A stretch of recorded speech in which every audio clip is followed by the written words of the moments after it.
every Sunday. We're here live every Sunday doing NFL picks. Matter of fact, we're live every day, 365 days a year, Monday through Friday at 11 a.m. Eastern Standard Time, Saturdays and Sundays at 10 a.m. Eastern Standard Time. Of course, coming off of college football Saturday. Joe, how you doing today? I'm good. I want to say happy birthday first and foremost, Mitch. Well, thank you. It's gonna be an inferno tonight when we light that cake on fire. So it's like when you get to be my age, you don't do the candles; they just light the whole freaking cake. It's like, just, here you go. They call the fire department. But thank you, I appreciate it. And I'm just at this point, I'm just happy when I wake up. Anyways, we got not really a full slate of NFL games. So it's our smallest and Sunday card of the year. So in these cards, I generally like to be super selective and really just go for the ones. Yesterday in college football, it seemed like a pretty generic schedule. A lot of teams had the day off. A lot of teams had what looked to be layup games. But what we saw was really some games that were a lot more competitive than what people expected. The Cincinnati Bearcats struggled and the Oklahoma Sooners struggled. And generally when that happens, the way the polls work is Oklahoma will not be penalized and Cincinnati will get pushed to about 8th or 9th. Oh, absolutely. You see that coming already. Yep. They're just looking for an excuse to get them out. And I think that just winning by 7 points on the road is probably enough, even though Oklahoma clearly struggled at Kansas. That was a terrible first half for them. I could not believe what I was seeing out of them. But this is an Oklahoma team that we also saw struggle against Tulane. We saw them struggle against, pretty much almost lose the game against West Virginia had they been able to hold on to the ball. West Virginia looked to be in position to win that game. It hasn't been a great year for Oklahoma. They continue to win, but I can't see them, hanging with a Georgia or Alabama or even Ohio State, who once again beat a 2-5 team and acted like they won the national championship. It's kind of, it's the way things go in Columbus. They absolutely did. It made me laugh too. I'm a Buckeyes fan and, watching them win it was an easy win for them, but yes, again, they didn't win everything yesterday. No, Indiana's 2-5 on the season. It's a lousy Indiana team. It's not even a good Indiana team. It's a bad Indiana team. I don't know. I struggle with college football. And then we saw the Oregon Ducks. Really what we saw yesterday from Oregon was we saw a team that's clearly growing, and clearly just getting better and better. And that defense is as good. They have an NFL defensive line. They could stick that defensive line, for the Houston Texans or something like that, and they would automatically be improved. They have two guys that are probably top 5 NFL picks on that defensive line alone for Oregon. Yeah, I completely agree with you. What a game that was. Yeah, they just really fun to watch. They really whipped UCLA in the trenches. They just whipped them up front. And how about those Oregon uniforms? Who came up with that? I like them. Yeah, I like that one too. Them. I like that one too. It was kind of, it looked like they just took a paintbrush and just went like this or something on them with black paint. Yeah. And I thought those some of the better ones that they've had. I like it way better than like the lemonade all yellow and stuff that they'll. I don't like those bright lemonade neon colors. So I definitely like these uniforms a lot better. But I thought the Ducks were a team definitely worthy of moving up. Of course, Penn State will move down. So, they won't move. They're not going to move Penn State too far down because they have that game on ABC next week against Ohio State. So it's like they don't want to move them too far, and that seems to be the way that it works, right? It's like absolutely they have the game coming up, and then there's a lot of other good games out there. Certainly, I caught a nice one with that Nevada Fresno game. Mm-hmm. Fresno catching the back door there. They had the chance, and then they fumbled, and then it was like you kind of knew that if they got the ball back, they were, Nevada was going to score because Fresno could not cover those wide receivers. I don't know if Nevada has NFL wide receivers or if or Fresno's secondary is just that small and bad. I'm not really sure. I think it's just that bad. Yeah, maybe right? I just don't think they can get it together. But Nevada has the 3rd best passing attack in the nation, so it's like maybe it is. Those guys were seriously. It was men against boys. It was amazing that that they didn't win the game. Fresno had few answers for them. They didn't get a lot of the calls. That's for sure. There was some tackles in the end zone. But anyways, we move forward to NFL, just trying to kill some time, give everybody a chance to join us across our various different channels. And, of course, we don't have Joe D'Amico with us today, so gives us a little bit of extra time. So we do have Ron Romanelli with us. Ron, the Gators were off yesterday, but the cocktail party has begun. The countdown has begun. There's 2 games that the Gators really count down to every year. One is this one. It is cocktail party week, Jacksonville, Florida. Draw a line right down the middle. You will see the blue and red. One of the coolest pictures that they show every single year. It's just a line that goes straight down the middle of the stadium. You can see this half is red, and this half is blue, and it's just the world's largest outdoor cocktail party. It's been called that as long as I could possibly remember, and it's amazing that they built the stadium in Jacksonville, the exact distance that is halfway between Florida and Georgia, the schools. I think it's, I believe it's intentional, just for this game. Yeah, I mean, this is one of the bigger rivalries in college football. And, even though this is 2 teams in different directions, you got Georgia, outstanding this season, and the Gators in a bit of a down year especially after last week's loss to LSU. But this is still going to be a game where you see just as many fans for each side show up. I know a lot of my friends are very excited for this one, and I won't be in attendance, but I can't wait to see what everybody's, on their social media, all the videos and all the good times everybody has. Win or lose, it's going to be a good time for those Florida fans. I know that. I really like the Gators' chances this week. I have to say. Really? Yeah, I really do. I think that Mullen he's got to send it all out to the table on the table in this one. There's nothing to hold back. There's no reason to save anything. This is the game, and Florida. It's not like Florida gets the scraps when it comes to recruiting either. I know that Georgia's had some great recruiting classes, but Kirby Smart hasn't really been able to hold on to those guys once they've gotten into Georgia. The transfer portal, while it's been a nice thing for the players, for all the guys who committed, and what does commitment mean anymore, right? It means you can transfer out if you want to play right away.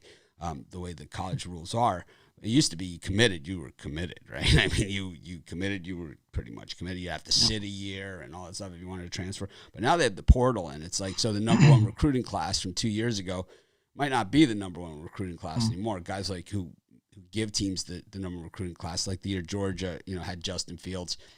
They were the number 1 recruiting class. He was a big part of that. And then when he transferred out to Ohio State, what happens to that recruiting class? And I think, we see that with Georgia, where the depth isn't what it was a couple of years ago, but that front line is unbelievable, right? It's like they've been able to have that competition in between. But, I think Florida, no shrinking violet when it comes to the recruiting process either. They get first crack at the state of Florida talent, which is the best talent in the country. They get first crack, and it always has gone Florida, Florida State, Miami, in that order. Who gets what? But with Alabama, Ohio State, and all those other schools really, digging in their heels there. I don't know. I think Florida's got the talent to go with them. Mullen's got no excuses here. He's got no excuses. What would you say the spread would be for this one? Oh, I think it's going to be double digits. I think it's going to be 11. Yeah, definitely. 11. I wouldn't be surprised, though, if it's in the 8-9 range. I really wouldn't. Really? Yeah. I mean, we saw Florida come one stupid 2-point conversion, play call away from, taking Bama to overtime. And, Georgia's a good team this year, but I mean, Florida can run with these guys. Florida. I mean, Georgia just looks faster than a lot of the teams that they play. And yeah, when Florida played Vandy, right, they look faster than them too. And it's like, if this turns into a track meet, I think Florida has the guys that I think they can run with them. Yeah, I do. I think they can run with them. Yeah. I don't know. I mean, if it's a defensive game, I think obviously Georgia has a huge advantage. But if it is a track meet, like you said, I do think Florida does have the advantage there.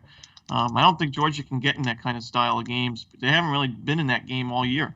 So it'll be interesting to see. We saw Florida punch it up confident the in the gut momentum. on Bama, and I think we haven't really seen too many teams be able to do that. And I think if you can do that to Bama, you could probably find a wrinkle against Georgia because these guys are super aggressive, and Mullen runs like a lot of delays and stuff, and like he's the guy that kind of developed that jump pass, remember, that Tebow did. So I think that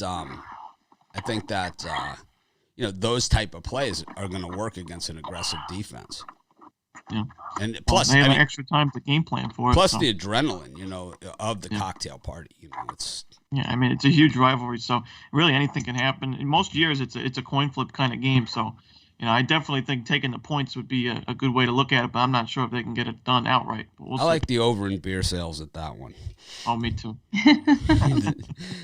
Anyways, NFL Sunday. It's like games like that, and Joe and I, she's not as immersed in college football as I am, and we kind of we've been going over a lot of the rivalries and the trophy games and the mascots and a lot of that on our college football show, but this was one that we didn't go over. This is the world's largest cocktail party. We like clean old-fashioned hate, Georgia Tech, and we like some of these other games, and Notre Dame took the jeweled shillelagh yesterday from USC, but I think Floyd of Rosedale's this week as well.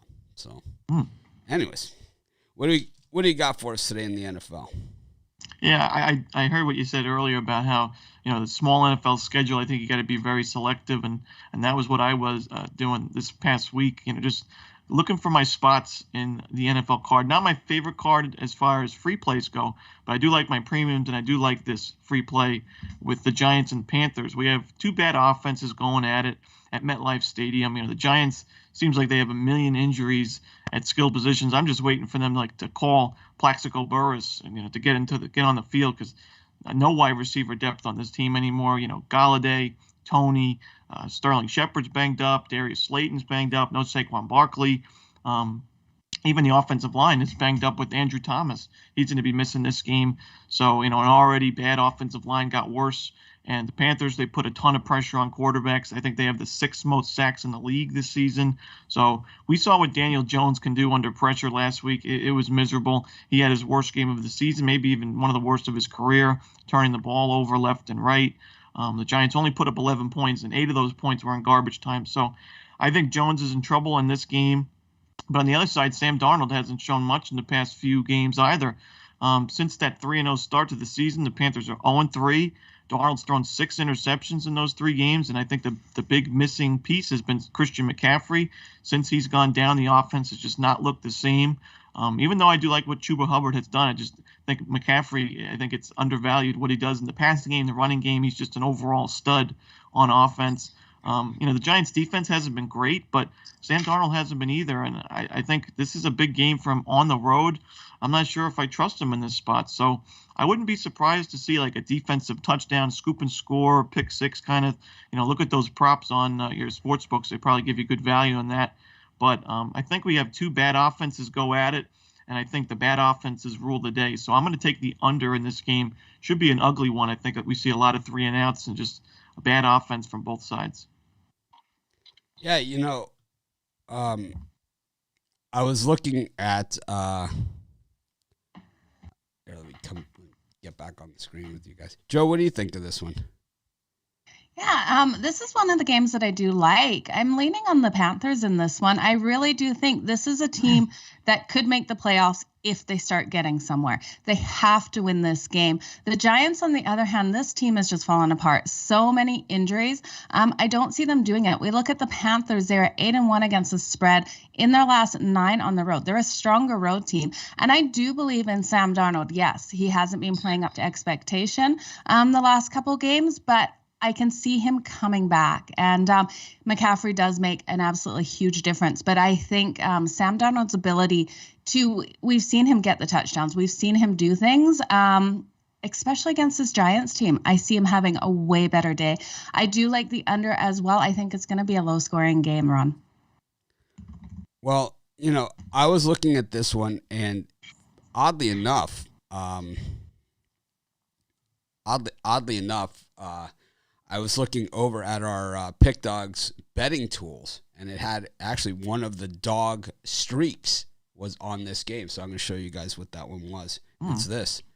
The Giants have covered in their last 5 as dogs against the NFC South. This is right from our Pick Dogs under the betting tools. It's the top one on the homepage of the betting tools site. So if you guys haven't checked out our betting tools, all sorts of stuff like this, and the one at Sports Chat Place, equally as informative. I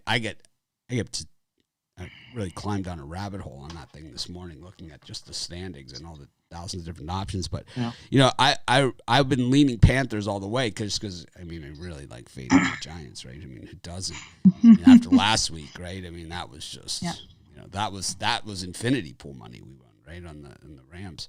But I just think that in this one, it's like that trend is hard to go against, and without McCaffrey, they have been also.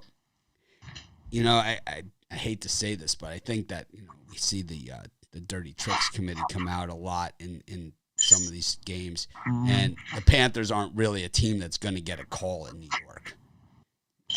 I just don't see that scenario. I think the Panthers are the type of team that don't get the call in New York, and no one notices because it's the Panthers, right? It's like no one says anything, right? Because it's okay because it's the Panthers, one of the smaller market teams. Yeah. So, yeah, that's pretty much what I'm looking at there. Yeah, I love that website. I think it's a great addition. Thousands of hours of sports information. Somebody like me, you guys know I love my stats, and I think it just provides so many extra things. I'm definitely adding it to my handicap, and got to look at a lot of the trends there. And it's so just right in front of your face. You can just get it so easily. Like Mitch said, he goes on the website, find the trend, and now I actually kind of agree with them. I think I do think this game goes under, and because of that, I think points are valuable. So I wouldn't be surprised to see this one fall into that 3-point spread. It stayed at 3 all week, despite a lot of public pressure on the Panthers. So I'd be leaning towards the Giants and the points as well, but I definitely like that under. What do you think about Sam Darnold really being familiar with losing in that stadium? Do you think that has anything to do with this? This stadium gives them nightmares. Everybody said, it's the Jets. And after the first 3 weeks, you can't play for the Jets. Nobody can play for the Jets. But now it looks like we're getting the old Sam Darnold back. So I think he's having some nightmares. I think he's had some issues playing in this stadium. I think he's been way worse at home than he is on the road. So it's terrible. But now he's on the road. But it's, who knows? But the Giants also at home, when they're home underdogs, they're terrible. They're 7-19 against the spread in their last 26 as a home underdog. I don't like that. Yeah, but against the NFC South, 5 in a row. As a home underdog. True. Bunch of different things to look at here. Lot of angles. This, like I said, when you have less games and you can really dig into them, it's like you can really go down the rabbit hole. Yeah, so check that out. Stats.sportschatplace and Pick Dogs. Someone said it here. And by the way, happy birthday, Mitch. It's a national holiday today. We got a holiday next week and Halloween, but this day is a lot more important. Yeah, it's been quite a month. So, we're enjoying it. Is that all you have for us today, or you got another game? Or yeah, as far as free play goes, that's what I got. But on the website, I got my NFL Super Sunday Trio. Like I said, you got to pick your spots on today's card. I think it's a bit tricky, and I really like the 3 premiums I have on the board, all 3 against the spread. One of them's at 1 o'clock, the other at 4, and then the Sunday night football game as well. So check that out. I've been 3 straight winning days. I'm 10-5 in my last 6 days, so starting to heat up. Now's a perfect time to grab me, whether you grab a long-term plan or that 3-pick plan today. That'll be a good idea. So check me out, Pick Dogs Premium. You wouldn't say, I don't want you to say grab me too close to Bittler. It's we know how he gets. You might see a $30 tip, but next time you go to pick him up a cheeseburger. Somebody bought my ear. Fantastic. Brian Bittler. Surf Sharps a lot. All right, Ron. Well, thanks for joining us. I look forward to talking to you next Saturday. I'm sure you'll be ready to go for that Georgia-Florida game. I'm ready. Georgia, I can't wait. Say it. Florida is the home team. Is designated home team this year, or is Georgia? I think it might be Georgia, but I don't know. It just seems like the Gators have so many home games every year. But well, Georgia has plenty of those too. So yeah. both these teams. No one has more home games than Michigan, but These guys both have plenty. Anyways, thanks, Ron. We will see you next week. We appreciate you dropping by. That was Ron Romanelli. Interesting take. That's like a game that, like, on a if you have a full NFL card, it might slide under the radar. And it's like, it's one of those games that, like I said earlier in the week, I was, Panthers. I saw that angle, and it's kind of like, I'm just not going to bet this thing at all. It's like I got. Completely understandable. That's a really strong stat. Yeah. I can't say strong stat. Say strong stat 5 times in a row. I'm struggling saying it once. We'll let you do that one. But next up, we're gonna bring in Al Ninos, who of course is still might be a little red-eyed from crying about his Dodgers. It was an ugly and pretty much anticlimactic ending there for the Dodgers. I think when Matzik struck Mookie Betts out on 3 pitches, that was pretty much the nail in the coffin with runners at second and third. That was I've seen that same scenario before when the White Sox won the World Series, when they actually won it in 2005, right? But when it's over when you see that happen. We did it to El Duque did that to Big Papi in that series. It's the exact same scenario. And when you see that happen, it's kind of like, this is a team that's going, I think the Braves are going to be a tough out.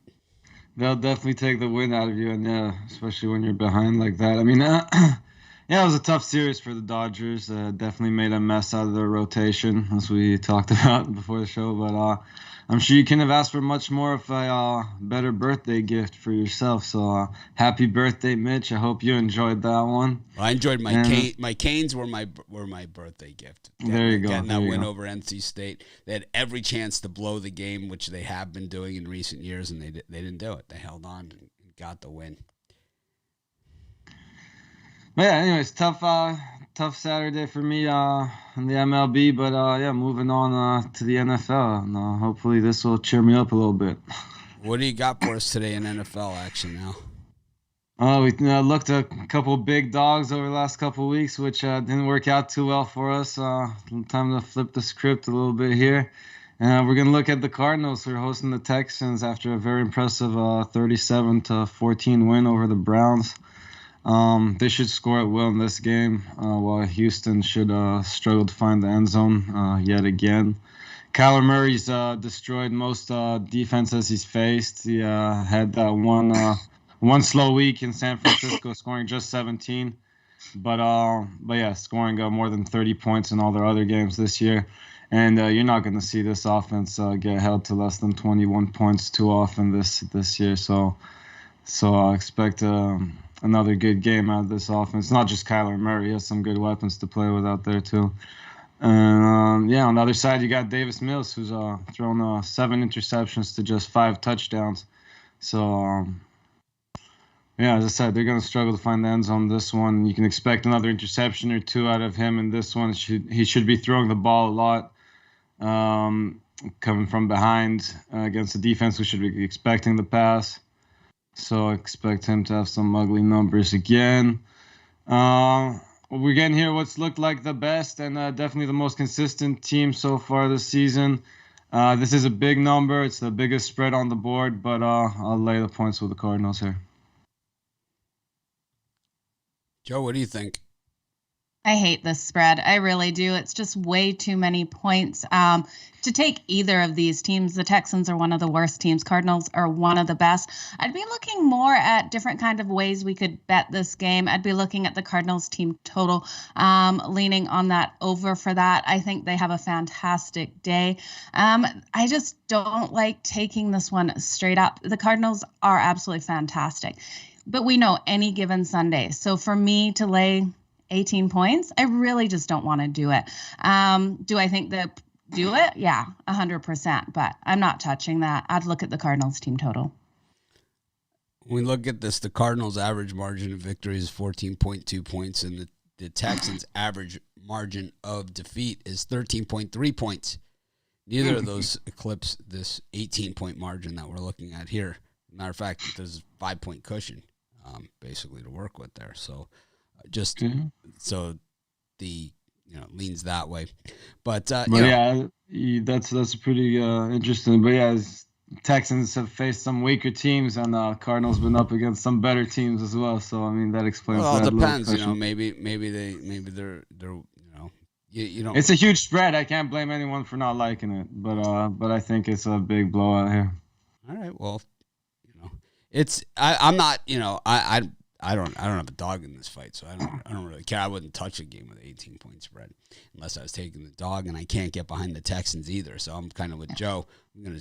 I'm not gonna straight Ruffalo the game. I'm just gonna find another angle and probably bet it at halftime on our show. I can't wait for a halftime bet on this game. It's gonna be a lot of fun. Yeah, I think that's where the opportunity is gonna be. I just if you're a team like the Cardinals and you're in games like this, you have some bigger fish to fry ahead of you. At what point do you pull your starters? And the thing is, like we talked about yesterday, it's like once a team scores on another team and the whole shutout goes out, then, you start pulling the defense things too out of the way. So it's not really, I don't know. It's not one of my, it's not a game for me, but I could see the angle, especially as a free pick. And I do have another angle on it as a premium pick as well. So I do agree there are other angles on the game. What else do you have for us? Coming off 1-1 on the show last week, but did go 5-0 in the NFL on Sunday, last Sunday. So I do have a 5-pack in the NFL as well as my best bet in the NBA and NHL. So I have a 7-pack if you want to check all the sports out. If you're just into the NFL, grab the 5-pack or grab a long-term pass. Great time for that with all these sports going on. Yep, the Cardinals play the Packers on Thursday, so they've got a short week. But outside of that, that's Randy Chambers from Sports Chat Place who brought us that little tidbit of information there. Randy, what do you think of the new betting tools site on Sports Chat? I love it. I mean, I've been doing Sports Chat for 14 years, and I'm so excited to have something like that on our site. It's like it's unbelievable. I think once people really start to dig into it, also when we start to release all of the later phases of it, I think people are just going to freak out that we don't. People are going to say you should. People will say the same thing they said about all my free picks that I started. When I started 14 years ago, you should charge for all of this, and my answer is going to be the same. No, I'm going to let everybody else charge for it, and I'm going to give you bigger and better for free. And they'll say, how are you going to make any money? I don't know. I worry about that later. I don't know. It always seems to work itself out. But anyways, Al, thanks for joining us. We appreciate you stopping by. Thanks for having me. All right. We'll see you next week. Yeah, just one play on the show tonight. So no NHL, no NBA, here. No nothing, no pucks, no, maybe a little side here. Maybe puck line, sure. Something. Sure. You want a big old puck line? I'm on the Bruins -1, but Joe, what do you think of that? Not loving it, but I'm on it. Well, remind me again who the Bruins play. Off the top of my head, I can't playing remember. The Sharks, who've been pretty hot to start the season. You're taking them -1. I'm taking the Bruins -1. Yeah, money line and puck line. So money line and puck line. Let's take a look. I'll take a look at this thing. Well, Mitchie pucks this thing. Yeah, the Sharks 4-0 on the puck line. That's a Mitchie Pucks type team, but the Bruins 2-1 on the puck line. I don't know. I think this one is worth a shot on the Sharks. I think it's well worth a shot. They're unbeaten 4-0, but the fact that the Bruins are -200, the books are maybe trying to beg you to take the Sharks, as Bittler would say. And so Bittler's probably on the Bruins too, so I will have to go on the Sharks. I think so too. Sharks are off to such a good start right now. It's a pure hypothetical anti-Bittler play. Is what that is. We'll put words in Bittler's mouth, and then we'll bet against it. You know what? I think it's going to be an under game, so I'd rather take the Sharks plus the points, plus the 1.5. I could do the Sharks 1.5. Well, we could always ask the expert. Wait, we didn't say Sharks. Which was which. Oh. Okay. The lucky pen. There you go. Was it Sharks on both heads and tails there? No. It's always heads for the home team. Right. Heads for the home team, tails for the road team. Same flip we've been doing for years. It's the same flip. Thanks for joining us. Have a great day. We'll see you next week. Maybe next week we should tell everyone, hey, if you want an NBA or side NHL play, have it ready. That game's got a 1 o'clock start. Yeah. thought this was Yeah, absolutely. We can do that next week because I know people have been asking in the comments when we're going to start giving out other sports on the weekend. Thanks to everybody for all the birthday wishes. I'm reading all of them. I appreciate them all. Thank you, guys. Anyways, that was Al Ninos. Interesting take there. 18-point favorite on the Cardinals. But I just think that's, for me, it's one of those games where I can't get behind the Texans because they've been so bad. And the Cardinals have been so good against really good teams. And he's right, that we haven't really seen the Cardinals play too many of the dregs teams. Can they get up for this? Is this with the Packers on Thursday? Is this a trap? It smells like it. It smells like a huge letdown spot for them. Well, we're going to find out that Joe Madden sniffer is working on this one. But again, I can't get behind the Texans either. There's no way I'm taking them plus the points. And then sitting there in a situation like where people took the Giants against the Rams. Like, I'm not going to put myself in that position. Okay, well, next up, we're going to bring in Kevin Thomas, who joins us here today. Kevin was on 2 weeks ago, I believe, on the show. I don't think it was on last week. I think it was on 2 Was it? Time's flying. I thought it was last week. Looking for his name on my 2 weeks ago. On my name. Wow. I might have to create a name for him on this roster of names because I can't find him. Yeah, we'll have to just have him on without a name, and then we'll have to create one for him as we go. It happens. We do it on the fly. We adjust. All right, we'll just bring him in anyway. He's got no name, but it's Kevin Thomas. Welcome to the show, Kevin. Hey, how you guys doing? Happy birthday. Thank you. How are things going for you this football season? A little over 58% winners. Thursday kicked my ass though. I was on Denver. Took that loss, but I'm still hitting a little over 58% for the season, so I'm doing pretty good. That was a tough game on Thursday, and it was one of those games where, I don't do a lot of totals. Brian, he doesn't do it. Every total that Brian does is always like the total of the year, right? So it's got to be like, because he only does like one. So, it was that type of game, and it was one of those games where Joe and I really were able to hammer the halftime. But as far as so I wouldn't beat yourself up too much about a Browns Broncos game with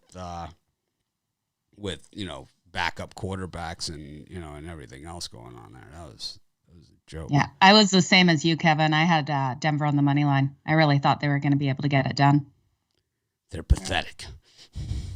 Yeah. Oh, yeah. They're good if they're playing the Giants, the Jets, or the Jaguars. That's become crystal clear.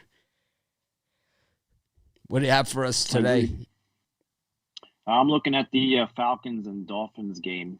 That line opened at a +2 Falcons and is now currently a -2.5 Falcons. We're looking at the Dolphins. They're 1-5. They're pretty much in last place, and the only way they can make the playoffs is winning their division, and they're not going to win that with Buffalo Bills there. We know the other teams are going to be the Ravens, Bengals, the other teams taking a wild card there. So I don't think the Dolphins are in it. I really don't even know the Dolphins' identity yet. I mean, are they a run team? Are they a pass team? They got all these weapons, and they don't utilize them at all. I had Gaskins in my fantasy league. I had to drop him because it was horrible. They don't use him at all, and I think the kid's a stud. I'd be using him in short passes and everything. The defense, they're opportunistic. Flores being a linebacker himself from BC, you think this team would be a little bit more defensive, savvy. I know they've been doing a lot of injuries going over to London. They opted not to take their bye week after London, which the Falcons did do. So the Falcons come into this one healthy, and Matt Ryan don't have a lot of time left, so he don't want to lose this game. He wants to win. I think they had to sit down. He had to talk. Kyle Pitts is showing up playing. They got Ridley, who, as of right now on fantasy, he's going to play, so he's huge. Even if Howard is the guy covering him, I think Ridley can open that game up for Kyle Pitts in the middle.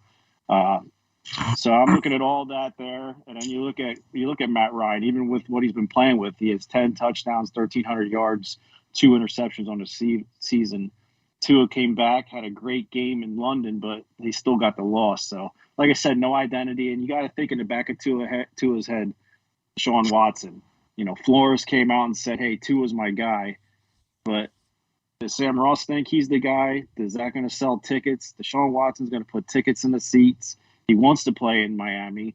I mean, there's tons of washes down there for him, so that's the perfect place for him to go. So I think Tua thinks about that in the back of his head. So I like the Falcons here taking this one. Minus the 2.5. Joe, what do you think? No, I've got to ride with Miami on this one. I think Tua's fighting for his life.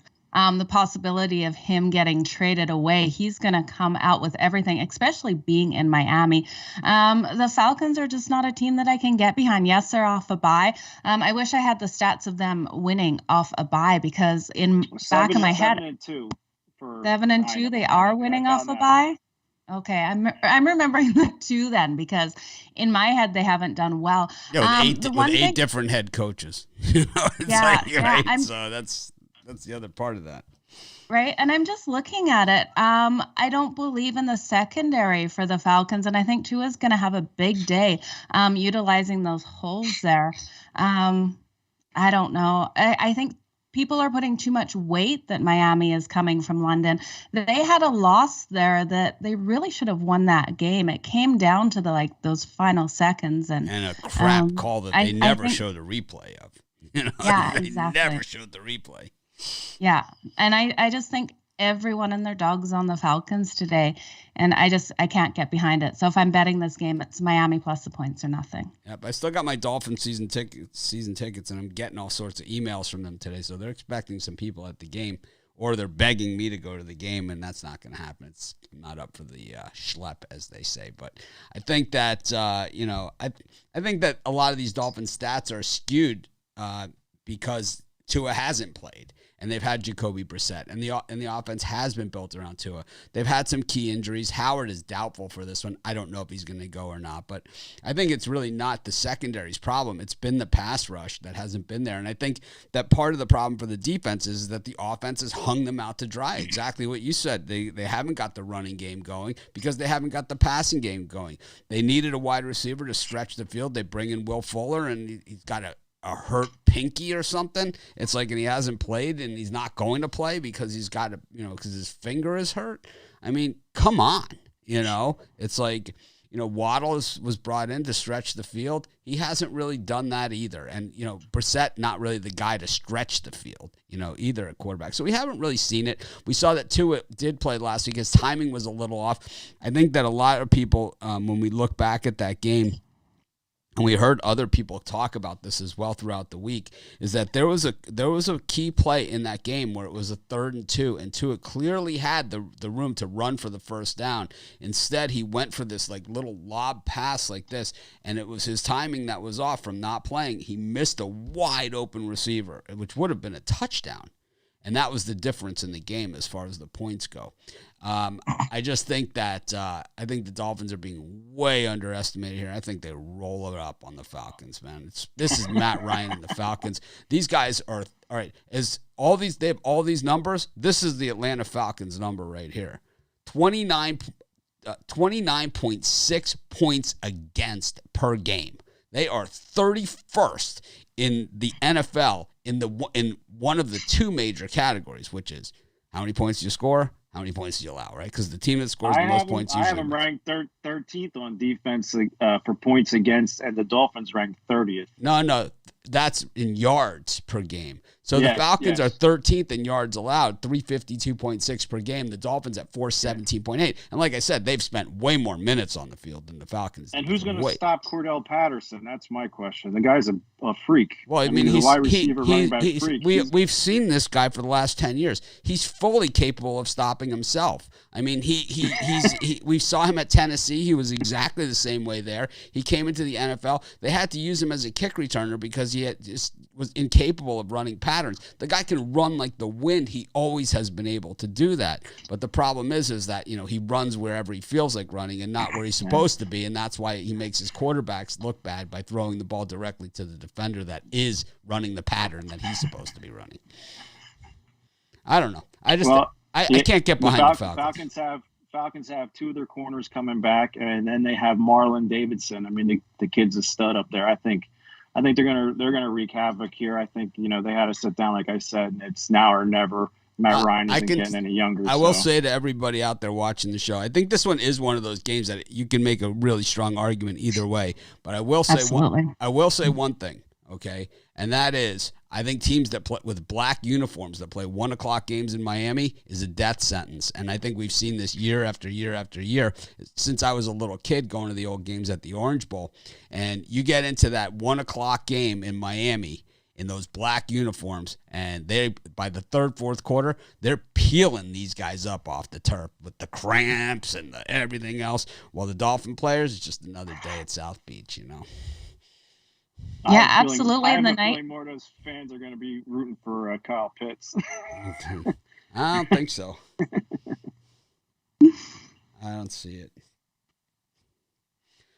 All right, well, it should be a good one. What do you have going on at Pick Dogs today? This is a good one. You can still get, I like the lively 3-pack. I enjoy the lively conversation. I got the 3-pack going on in the NFL. And then I have I actually have an AFC total of the month you can get to. That's not included in the 3-pack, so you can get on both of those. But I do have a prop bet for this game, too. I would take Kyle Pitts and Gesicki, both tight ends, to score a touchdown here. You can't go wrong because both teams like to utilize those tight ends. Oh, I wonder if you could, if a book has, that exact bet. I know, in Europe, you can find it. You can make some. Yeah. MGM lets you make your own sometimes in some of the props. Well, you can go to our betting odds site, sign up for BetMGM. I think they're offering a $1,000 risk-free bet. I don't think you do that bet, $1,000 risk-free, but I think I think it's got to be just a bet on a game in order to do it. But all right. Well, thanks for joining us. We appreciate you. Going to hopefully make it back again soon next week or. Thanks for having me. We know those colder months are coming, and that's when your availability is. So we look forward to having you. We're going to be here all year long. We're going to do this year-round basketball season, and you name it. So, hey, best of luck guys. Today, Kevin. Thank you. Same to you guys. Good luck to everyone. That was Kevin Thomas. Always fun to talk to the guys that we don't get to see too often, right? So. Oh, absolutely. I love it. Yeah, this fresh take there, and we don't have to agree on everything. Gonna bring in. That's what's good about this show. We're giving everyone all of our thoughts. It's not scripted. No, it's absolutely unscripted. Trying to figure this stuff out. But anyways, we have a whole slew of people in the green room. If there's anyone that needs to get out, raise your hand. If not, I will just randomly pick someone. Unless, Joe, you want to pick someone? No, I don't say. I see 0 hands raised. No hands? No one. They have no hands. Why don't we bring James in then? Okay, James Clark it is. Let's see.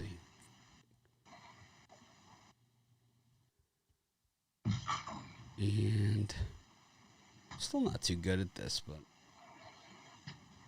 you're doing better than I would ever do. So try and see.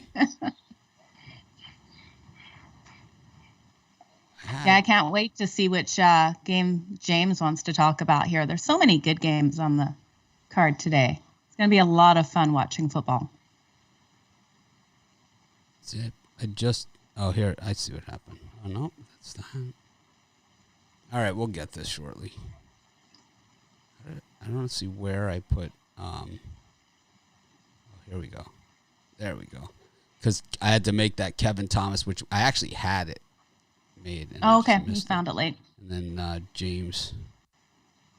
Well, we could bring him in with no name and I'll fix it. Anyways, James. Yeah, everyone out there, remember, it's Mitch's birthday. Hit that thumbs up for him. Anyways, James, welcome to the show. Well, first, I'd like to say happy birthday, Mitch. Thanks, James.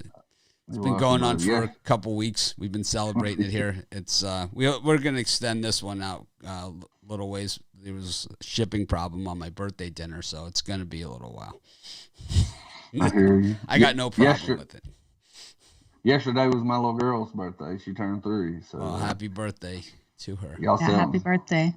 One day after the other, y'all celebrating birthdays. It's a good month. Yeah. Well, what do you have going on today? Well, my first game, I'd like to talk about the Cincinnati Bengals and the Baltimore Ravens. And I do not understand why this total is so low. You got two teams that love to score the football.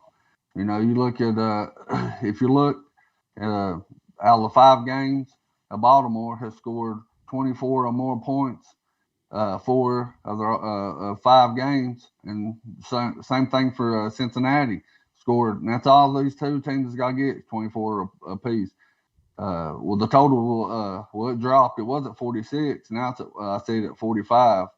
I'm just loving the over in these two teams because, you know, both these teams, especially Baltimore, they got a lot of injuries on the defense. And, you know, Joe Burrow, you know, he's going to march you down the field and throw touchdowns. We know what Lamar does. If they don't score the first half, they're going to score 40 the second half. So I really like the over in this game. Joe, what do you think? This one, I'm confused with the total on. I agree with you. This looks like it should go over, but when we start looking at stats, I think the Ravens actually will struggle against this Cincinnati's defense. It's only allowing 18.5 points per game. And when we look at Cincy's last 5 games, all 5 have hit that under number. So the total is something I'm staying away from because I completely agree with you. I can see it going over. And it's moved down a point. 45.5 seems easy, but it seems too easy, and it feels like it's a trap and it's going to be an under game. So I'm staying away from the total.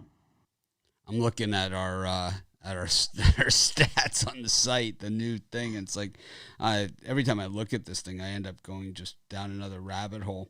It has like all the total stuff on here, so let's see exactly what it says. The over under, and that's the over under. What does this mean? I don't even know what some of this stuff means. It's so it takes you so deep down the hole here, but yeah, it's like both these teams aren't allowing a ton of points, and the Bengals, you know, 1-5 to the over, and the Ravens 3-3 to the over.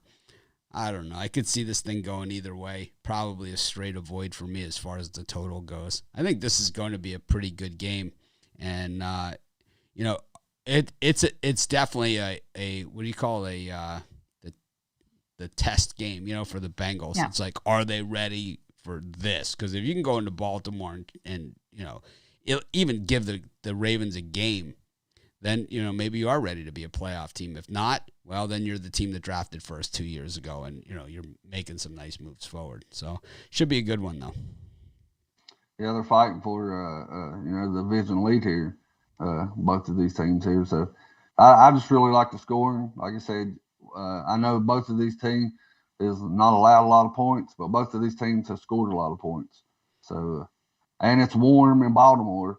I'm not far from Baltimore, where I live, and it's going to be a pretty day. So I look for a lot of touchdowns today. Well, the Ravens are minus 225 to win the division, and the Bengals are plus 1,000. So that tells you where the where the futures on this things go, which is nowhere near in line with the odds for this game, which is kind of crazy, right? But what else you got for us today?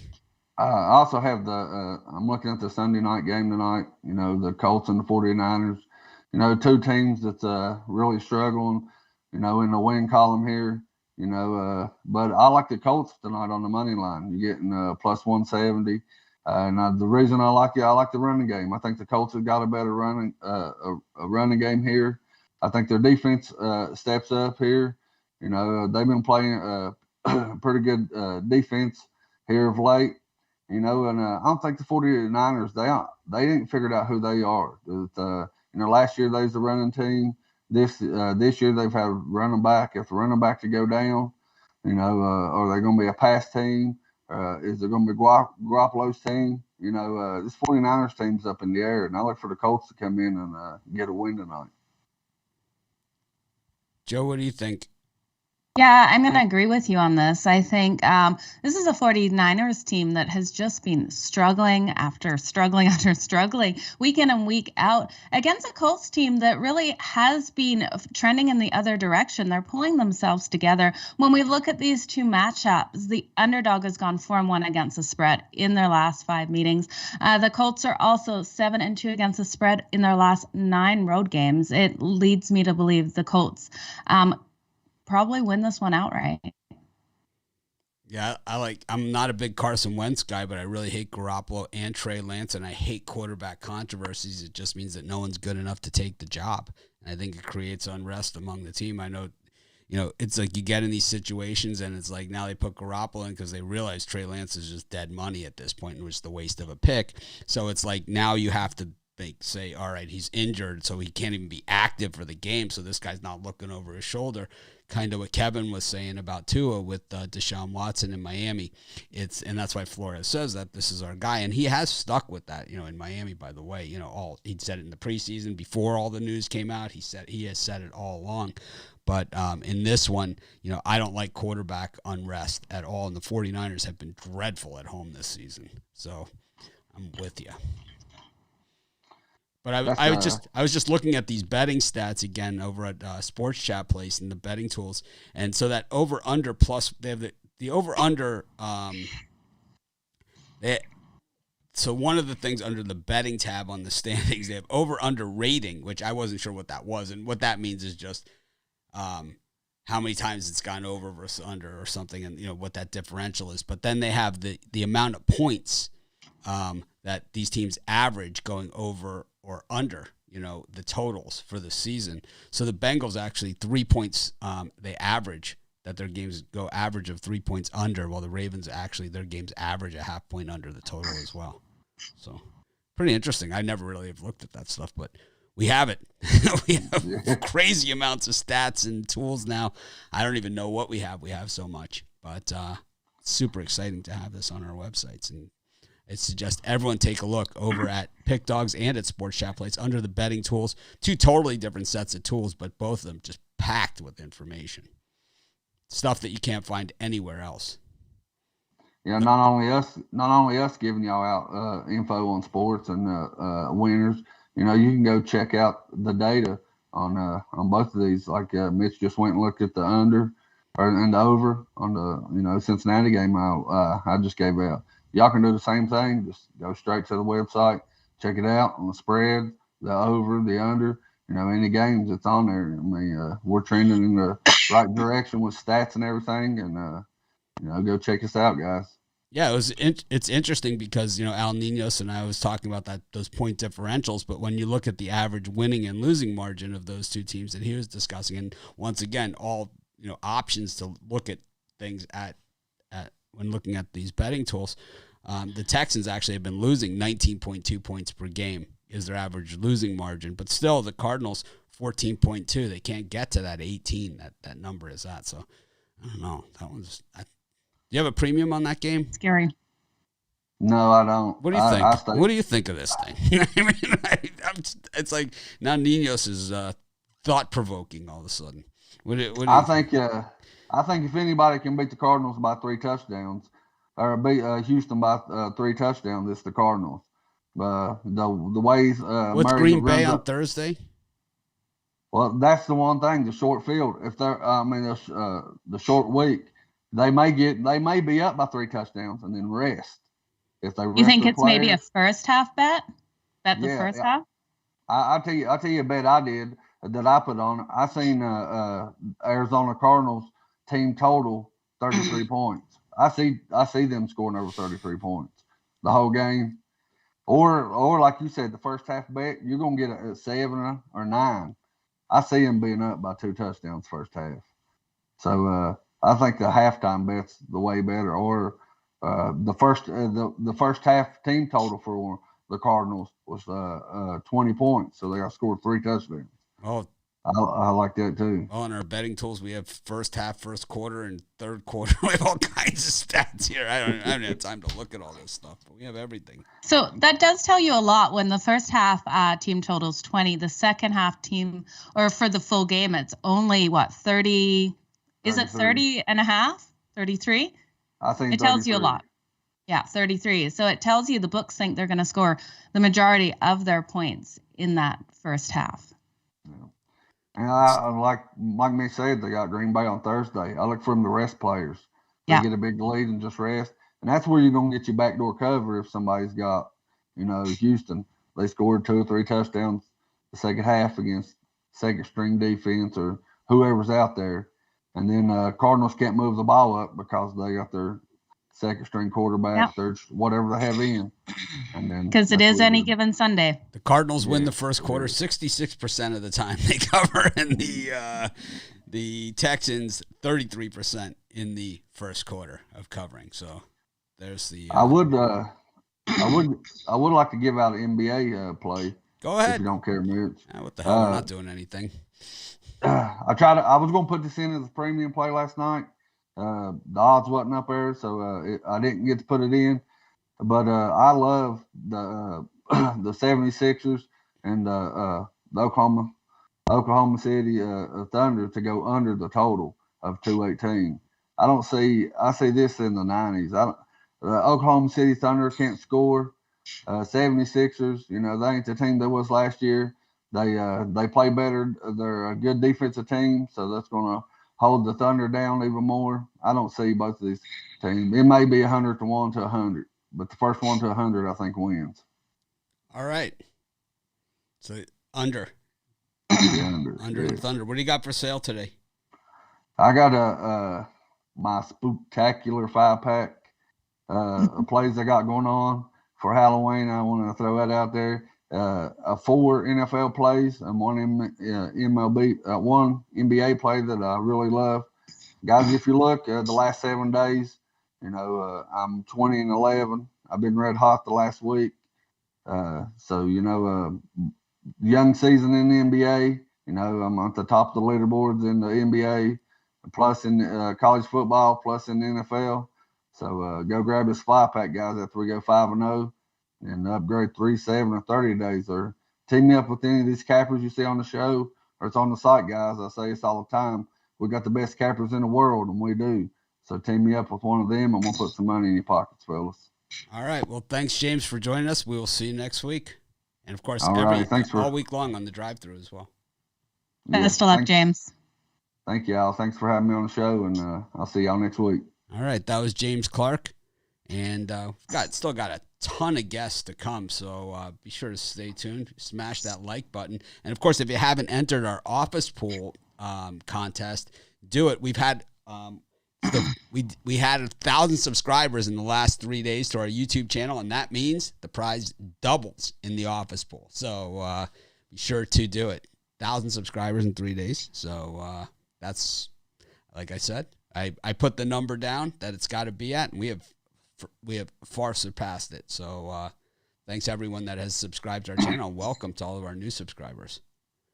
But absolutely. And a big hi to everyone that's a regular viewer every Saturday and Sunday too. I love seeing all the names pop up that I'm familiar with. Yep. Next up, we're going to have Jovan, and then after him, we'll do Al. We'll have Al McMorty. So we got, like I said, plenty of cappers left to go, and plenty of more free picks. And, of course, we've got everyone's best bets always over at pickdogs.com underneath the premium picks tab. And, of course, be sure to check out our new betting tools section, both at PickDogs and at Sports Chat Place. They're totally different tools, two totally different sets of things, but both of them packed with information, making it easy for you. I mean, our player props, there's no other site on the planet that can touch that. And if anyone can say it, you feel free to mention it in the comments. That anyone that gives you this type of betting tools for free anywhere else, everyone else is charging, and you get less than this. Anyways, Jovan, welcome to the show.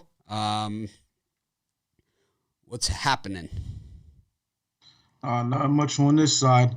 You said you was on Nevada. Well, I was on the other side of that. So just imagine what I saw, how I was feeling, as they were driving down the field. Oh, Charlie, what's his name? Charlie Strong, something Strong, Caution Strong. Yeah.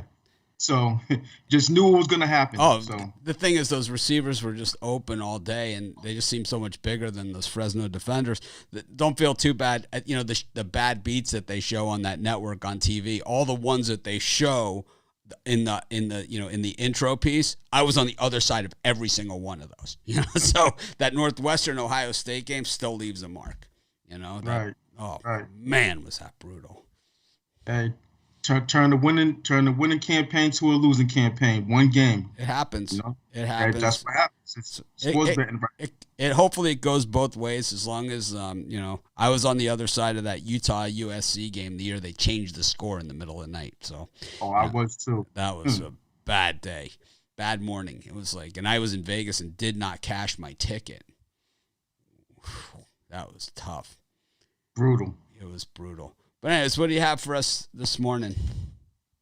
Yeah, so I'm looking at two plays, both double-digit spreads. So I have a general rule with with anything. Well, let's just say, not to put too much out there, but double-digit spreads. I'm the more the point spread, the bigger the point spread in the NFL, the more I'm looking towards the underdog. And in this game right here, Detroit versus the Rams, I'm gonna look at the underdog here, the Lions. They talk about, there's a lot of talk about double revenge, Matt Stafford versus Jared Goff, but the only angle that you could put a revenge on that is with Jared Goff, because time just ran its course with Detroit and Matt Stafford. Matt Stafford wants to win. He wasn't going to win in Detroit, so they had to part ways. But with Jared Goff, they basically did him dirty. His whole time in LA. And not to say it wasn't warranted, but they did make the playoff. I mean, they did make the Super Bowl with the guy. So I think some of the bashing that he had to go through, especially with McVay just constantly would throw him under the bus, it wasn't warranted. So I think that they're not going to try to kill. Well, the Rams aren't going to try to kill Jared Goff in this game. He's just a few months removed from being a Ram. So I think that on the defensive end, at least, they're going to lighten it up on him a little bit. They're gonna they want to win the game, of course, but I don't think that Matt Stafford wants to kill his old team, like that. He doesn't have the desire to do that. Whereas Jared Goff, on that side, Jared Goff wants to have a good showing against the Rams. There's no doubt about that. So I think that angle, it solely lies on Jared Goff and what he wants to do against his old team. So the back door, I think, will be wide open. The Rams are 1-4 against the spread in their last 5 versus a team with a losing record. And, Detroit is 3-3 against the spread this season. So, I take a shot, with this big point spread, 16.5. It might get pushed to 17. Take the Lions. This is going to be interesting. Joe, little Jared Goff for you. Oh, yeah. Give me Jared Goff all day. No, absolutely not. If it comes down to relying on Jared Goff, there is no way that I can take the Lions plus the points here. But it is a huge point spread, so to take them makes sense. But again, their quarterback is Jared Goff. I think he is one of the worst quarterbacks in the whole league. I will not rely on him to do anything for me this season. I'll take Wentz over Goff any day. I'm not doing it. I'm not taking the Lions plus the points. I think they're bad. They're 1-4 against the spread in their last 5 games against teams with winning records. They don't come out and produce very much at all. I could see the Rams completely blowing them out of the water on this one. But again, it's another game where if the Rams get ahead, will they lay off? Probably not. I can see the Rams dominating this one from start to finish, and Jared Goff being embarrassed back with his playing against his old team. I don't see him showing up at all today. Jared Goff is terrible, and I don't think he got the short end of the stick. I totally disagree with you there, Jovan, because what he got was an absolutely loaded roster with top-tier free agents and all pros and Hall of Famers to get to that Super Bowl. He didn't just have Aaron Donald. Ndamukong Suh was standing right next to him. He had everybody on that team. They sold out their first-round picks to get him a cornerback to play defense. They gave him everything, wide receivers, everything. And you know what he does? This is what Jared Goff does. If you've ever seen the Jared Goff play, this is exactly what he does. The 40-second clock goes right down to the last second every single time. So the defenders, they're just loaded up to tee off on him. It's like, if I can see this on TV, then I'll tell you what, every defensive coordinator in the world can see this as well. He waits until the last second is on that clock to snap it. There's no deception. There's no obviously, and this is why they tee off on him. And this is why he's always under pressure. I never understood why this guy was the first overall pick in that draft. It made no sense at all. At Cal, they were 6-0 to start the season, his last year there, and then they lost their last 6 games when they got into conference play against the better teams. And that's what this guy is. It's like when he has enough that his teammates can carry him, he can get it done. But in the Super Bowl, wide open receivers, he couldn't hit him, in the end zone. Remember that pass? The guy was, standing in it was Woods, right? He's standing in the end zone wide open, and this guy throws it through the uprights. Yeah, he absolutely panics, and he needs those weapons around him, and he doesn't have the weapons in Detroit. You give him a team full of offensive weapons, and he looks like a good quarterback. But at the end of the day, he's not. He sucks. I feel better. I said it. So do I. Got it off my chest, too. There we go. I got it all out of my system. I had the Rams in that Super Bowl, and I'm still holding a grudge. It was him that lost it for me single-handedly. They scored 3 points. Hey, they was going against the pass. What you expect? Jared Goff. Oh, and you got Todd Gurley, and you got Aaron Donald, and they held Tom Brady to 13 points. They had him. They held him basically without a touchdown almost the entire game. Very true. It was sad to watch. Hey, they do have Jared Goff, but just brought up some really bad. Hey, all of what you say about Jared Goff is probably true, maybe true, but when you have a head coach that openly week after week throws them under the bus, knowing and their losses, stands up on that podium and does that, it just doesn't sit well with me. Well, he just did it again. Now they're doing it in Detroit. They're saying the same thing about him. So it can't be everybody else. At a certain point, it's you, right? So it's like, oh no, it's not. It's not about it being everybody else. It's just that the way you do things as a team, So that's all. I say the same thing. There's no I in team, but if things go wrong, we point fingers and assign blame, and that's what that's what we do. We're name callers. We point fingers. We assign blame, and we don't sit with that. Oh, we're not going to mention any names because they know who they are, right? It's like, no, we all know who it is. It's Goff. Yeah, Jovan, throw in a jersey, and I will bet Detroit over you being in the quarterback position over Goff. Yeah, seriously. It's like, this guy stinks. I'd rather have Jacoby Brissett than him. I'd rather have Case Keenum than him. He's like a bad case. Sure.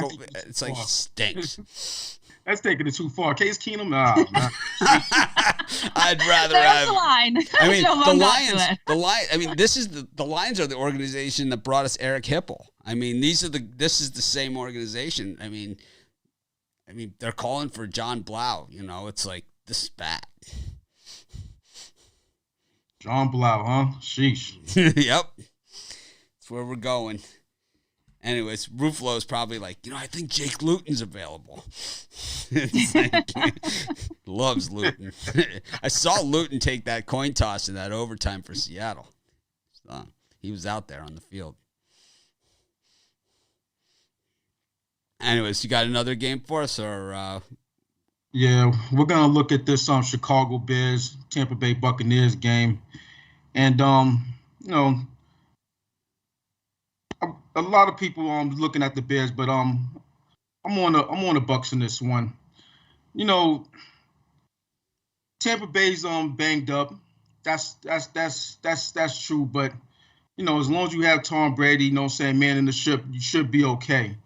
And going against the Bears team that with a rookie quarterback and Justin Fields, who has a 2 TD to 3 interception ratio and is completing 53.5 or whatever completion completion percentage. That's not good. I don't care if Tampa Bay can't pass defense is bad or whatever. With numbers like that, they should be able to hold down Justin Fields. So they're also 1-8 against the spread in their last 9 road games versus a team with a losing record, and 1-5 in their last 6 as a road underdog. So on the other hand, you have Tampa Bay, who's 6-1 against the spread in their last 7 games, following an ATS loss, and 4-1 in their last 5 as a home favorite. And head-to-head, the home team is 4-0 in the last 4 meetings. So I expect Tom Brady to do what he does, even though he doesn't have the players to throw the ball to. I think Antonio Brown's out. There's other question marks. I think he'll find a way to get a nice 14-point victory against the Bears. Joe, what do you think? I'm undecided on this game, to be honest with you guys. We look at this Bucs team that just has not been covering the spread. They're 2-4 against the spread in their last 6 games. Going against a Bears team, Justin Fields is not great. I loved him in college. He's just not up to that level right now with the Bears. He will be an elite quarterback. But this Bears team has been covering. They're 5-2 against the spread in their last 7 versus the Bucs. Now, I don't know. I'm not going to touch a side in this one. We have seen that total come down. The Bucs opened as a 12.5-point favorite, down to 11.5-point favorite now. I would be more looking at this under the total. We've got an under of 47. The under is really strong, hitting in 5 of the last Bears games. So I'd look at the under. Yep, I'm with Joe on the under in this thing. I think that I'd take Justin Fields over Jared Goff any day of the week. At least he's got upside and he can run. We've seen the ugly 117 passing yards per game for the Bears. The Bucs 340.7. It's the number 1 passing offense against the number 32 passing offense in this game when you look at the offensive side. And the Bucs stout against the run, number 1 against the run, but lousy against the pass. So maybe this is Justin Fields' day. He's got some good receivers on that team. Yeah. I don't know. I love that Bears defense. And you got to remember that the Bears hit Brady so hard last year that he didn't know what down it was, right? He thought it was 3rd down. It was 4th down, and they ended up losing the game. So, I don't know. I think he's going to get hit again. Should be a good one. I like the under 47.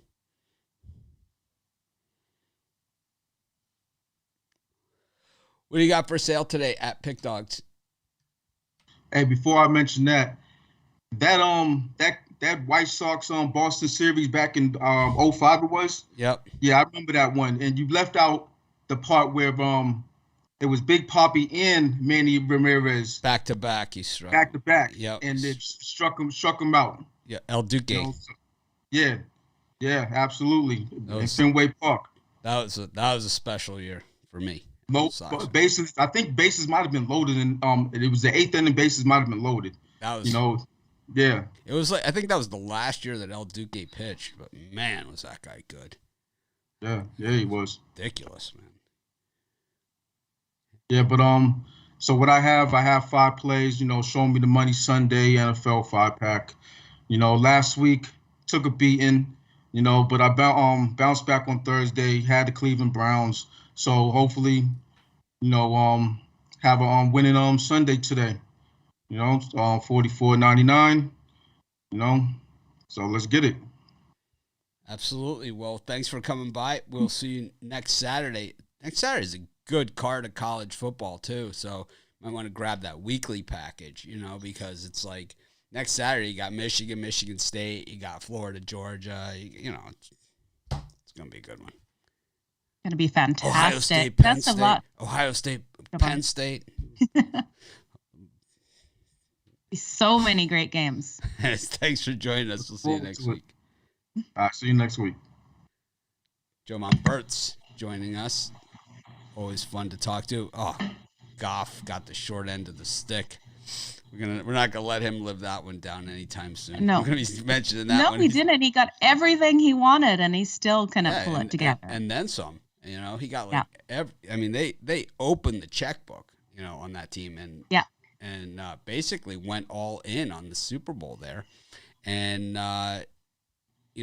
he still couldn't get it done. He just couldn't hit wide open receivers. He choked, right? I mean, it was just a choke. The pressure got him, and of the situation, not even the pressure of the defense. It was just the pressure of the situation.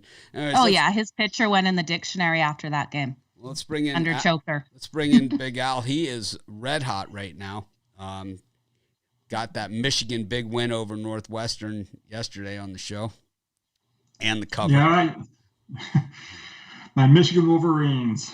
That was nice win for us, Mitch. I should just put on my Michigan hat. What do you think? That's fine, but no, I'm not worried. Is that the Bo Schembechler edition? They have. It is. They have Took me a while to get it too. It's actually continue that model. If you're gonna wear a Michigan hat, that's the one to wear. For me, my Miami baseball hat is the one that I always like. Anyways, we have Michigan State is next Saturday, so I'm sure that will be a good one. Harbaugh, not such a great record against Michigan State, I don't believe. He doesn't. Well, we don't have a good record against many good teams. Yeah, we'll see. It's going to be interesting. What's going to be interesting is to see the rankings this week, to see if Oklahoma moves up and Cincinnati moves down after Oklahoma squeaking by Kansas and Cincinnati squeaking by Navy. We know that Cincinnati squeaking by, they'll be punished, and Oklahoma will be applauded. Ohio State for beating a 2-5 Indiana team will probably be number one. Oh, boy. And Penn State for losing because they play on ABC this week against Ohio State will not drop out of the top 10 at all. But Oklahoma State will be at 30th. I tell you, did you watch any of the 9 overtimes? I had Penn State in the game, so I had turned it off. But I saw some of it, and Penn State has not had a lot of luck in overtime in recent years. Yeah, well, for such an idiotic, inane, absurd overtime rule, it was oddly compelling. So. Yeah, I don't like that 2-point rule. I think it's nice if you have the underdog, and you're good. That's the nice thing about it. It's like there's nothing worse than getting 3.5 and the other. Like that's what happened with the Patriots last week against the Cowboys, getting the points and then they score the touchdown in overtime on us. Right. I was right there. I had the Patriots. That was fun. Yep. So crazy. If they would have had this rule, we would have only lost by 2. I would have been in a lot better mood. Huh.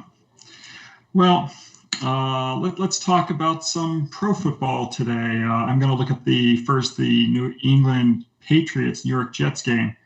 And I see the numbers ticking up. It's now up to 7.5 at Pinnacle. It's 7 at most other places. And I'm going to look to go against New England here. They have a negative scoring margin on the season. And I don't like laying 7 or more points with teams with negative scoring margins in certain situations. This one actually fits the bill. And it fits a system of mine, a negative system that's 144 and 245 against the spread going back to 1980 when a team with a negative scoring margin is laying a touchdown or more to a certain losing team. So I do like the Jets just because of that alone, but then even better, the New York Jets are rested. And we talked about Michigan yesterday being rested. In college football, I really like to play on the strongest teams with rest, the big favorites, teams laying 20 or more, et cetera.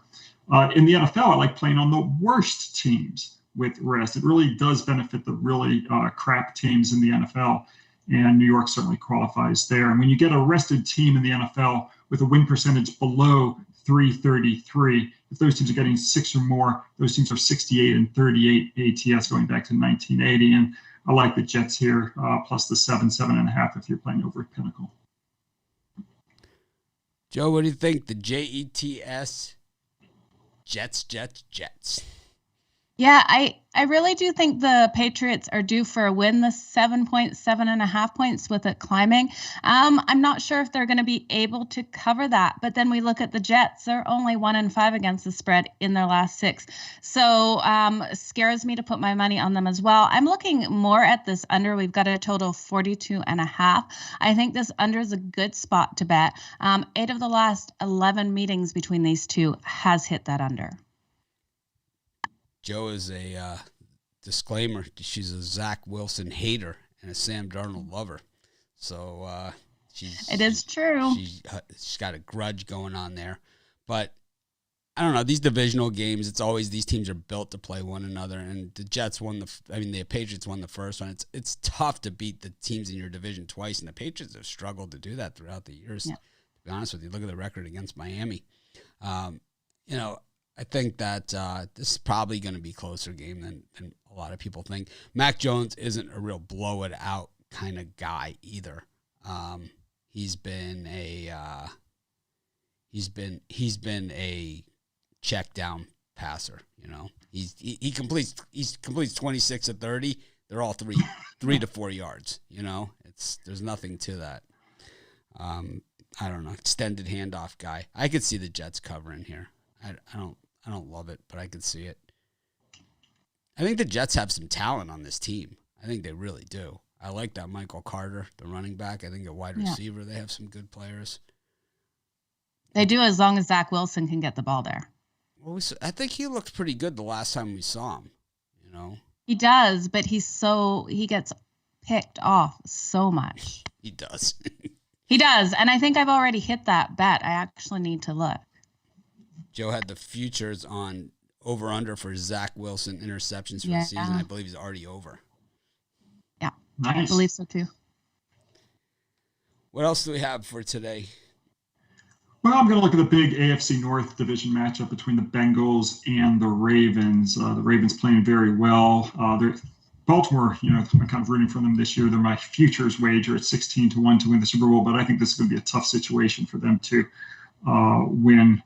They are playing their third straight game at home, and they won the first 2 against the Colts and the Chargers, and they scored a lot of points in each of those 2 home wins. They scored 31 versus the Colts. They got 34 versus the Chargers. And when you look at how teams do when they're playing a 3-game home set in the NFL, if they've won the first 2, they generally don't cover the spread in the third game. I think they're 49-78 with a push going back to 1980. Another bad situation is when teams have back-to-back wins at home and they score more than 30 points in each of those 2 home wins. And then the next game, whether it's at home or on the road, they're not very good. They're 46-72 against the spread, 38%. So I like Cincinnati here plus the 6. You might still be able to find a 6.5, but it's coming down to 6 in a lot of places. And I would take the points with the Bengals. Joe, what do you think? Those are really strong stats, Al. It makes me really think more about this Ravens team because very good point. I did not know that stat about them at home on that third game. It seems really easy to take the Ravens in this situation, and now you have me questioning it. That's what I think on this. I think the Bengals are a team that wants to be there, and I think the Ravens are a team that's there. And I think that, while the Bengals have a lot of things going in their favor, I like the way, I like a lot of the draft choices that they made. I think Chase is going to be a superstar. I think all those things. I think Joe Burrow has a chance to really be a guy that's around for a long time in the NFL and really be one of those quarterbacks that kind of like Matt Ryan. It's like this team's not always good, but he's kind of still there, right? And it's like, he's still a viable option. He's a lot better than Jared Goff also. And, I just think that, but Lamar Jackson is just a freak. And he makes teams look bad. And, and I think a team like the Bengals, it's more like a growth project in Baltimore. I think he's going to make them look bad. I don't think I've been watching football forever, and I've never seen anything like this. It's like, Michael Vick was close, but he was more pure speed, not like just this, I mean, it's like he's in a shoebox and they can't tackle him, right? It's like, I don't know. It's like he just makes teams look so bad. It's like he does. I think he's the next GOAT of the newer quarterbacks. Yeah, it's an unbelievable thing to see, It's just every time you see it, it's kind of just like, how did they not get him? How did that happen? And then he can also just take off and be 60 yards down the field like a college quarterback. You see guys do it in college and then they get to the NFL and everybody's fast in the NFL. They're not as fast as this guy. This is an unbelievable thing to see. And it's like, that he gets a lot of flack because of his arm, but, when you're that elusive, an NFL wide receiver or tight end is going to get open if they have that much time. They will. I don't know. I think the Bengals might be in trouble. I think it's going to come down to the end. I think maybe we'll see a 70-yard field goal on the last play by Tucker. That's kind of what I'm thinking. The team with the most points will win this game. That is true. I really like what I see out of Joe Burrows too. He is a fantastic quarterback. I can't believe the confidence he came.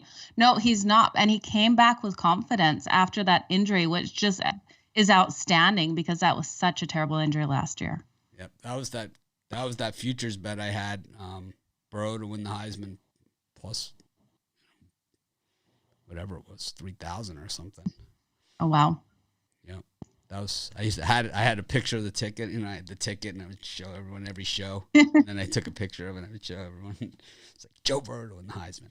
People were like saying it like week 8, It's like I had it before the season. But I don't know. It's I think this is, once again, divisional game and I could definitely see a scenario where it goes either way. I could see the Bengals keeping it close. We've seen the Bengals in 2 overtime games already this season. So yeah, we saw what happened with Green Bay. Like that was a fantastic game. Yeah, and then there was the Minnesota game also went to overtime. Yeah, first game. So they've been. Yeah, this Bengals team doesn't give up. God, Lamar Jackson though, it's like so good. Yeah, exactly. It's Lamar. He is a mic drop right there. Yeah, he's just absolutely outstanding. He's definitely my favorite player, I think, for offense. Most of my favorite players are defense, but I like Lamar. What do you have today for us? You've been red hot lately, so tough to go against you here. Yesterday was a bittersweet day, Mitch. I was 9-5, but I also lost my favorite play, which was on the Iowa State Cyclones. So it was one of those days where you don't know whether to be happy or not be happy. But it was a winning day, so I'm not going to complain all that much.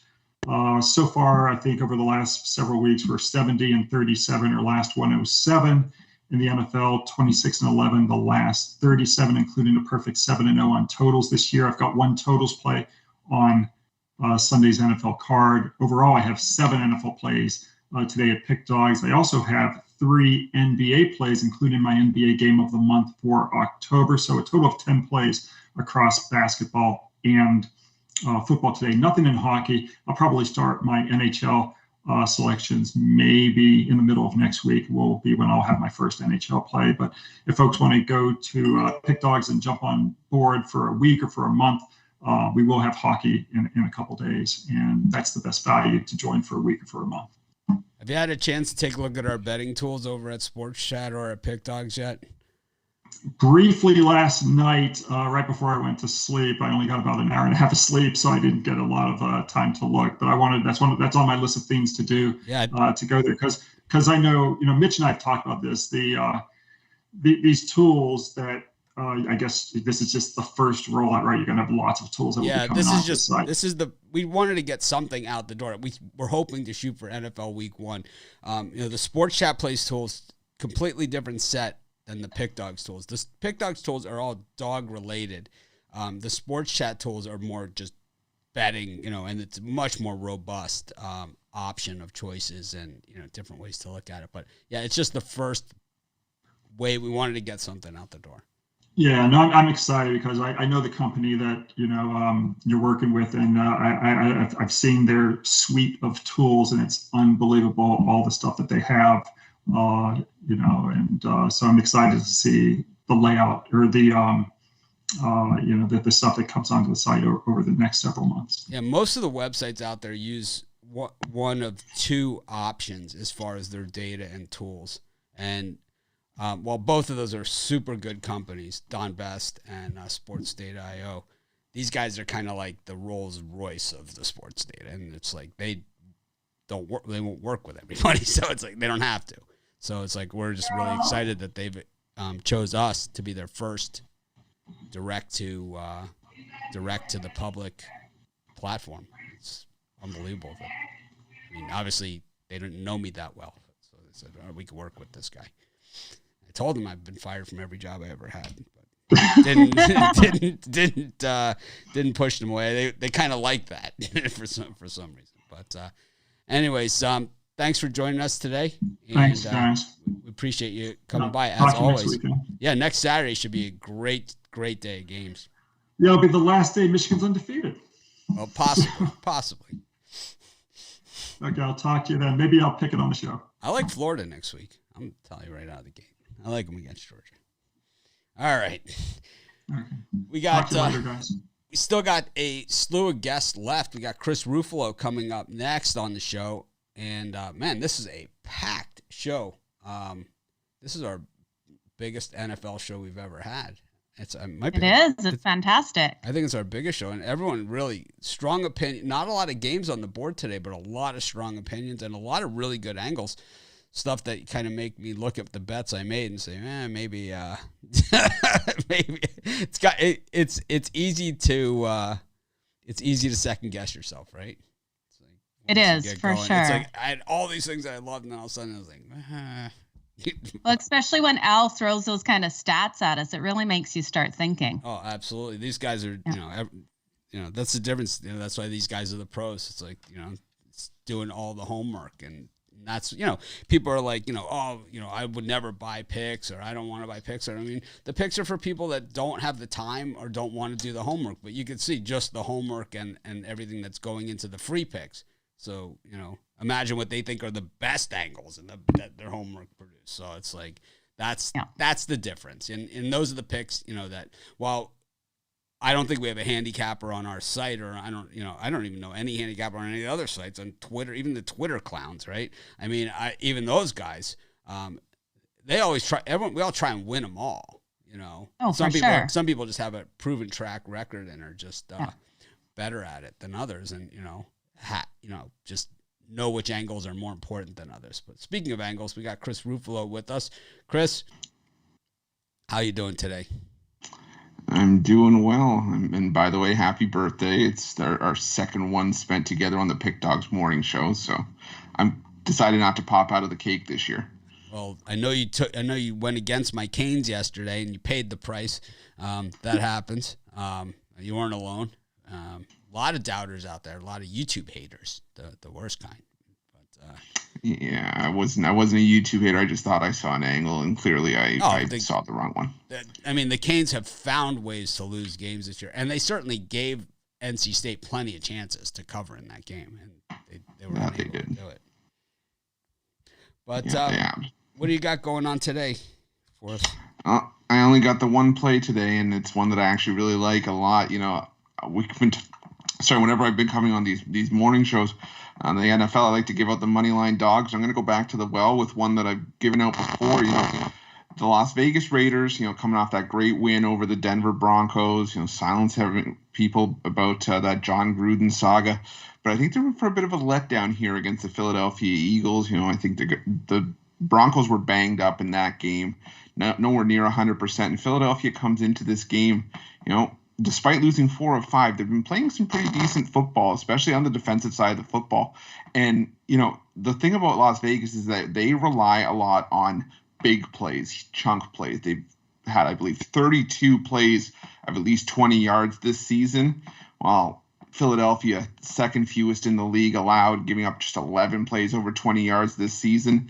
And the Eagles actually match up defensively pretty well with the Raiders because the Raiders don't run the football well, and that's what the Eagles struggle to defend. While we all know how well the Raiders can move the ball through the air, and the Eagles have the 5th best pass defense in the league. And if they can negate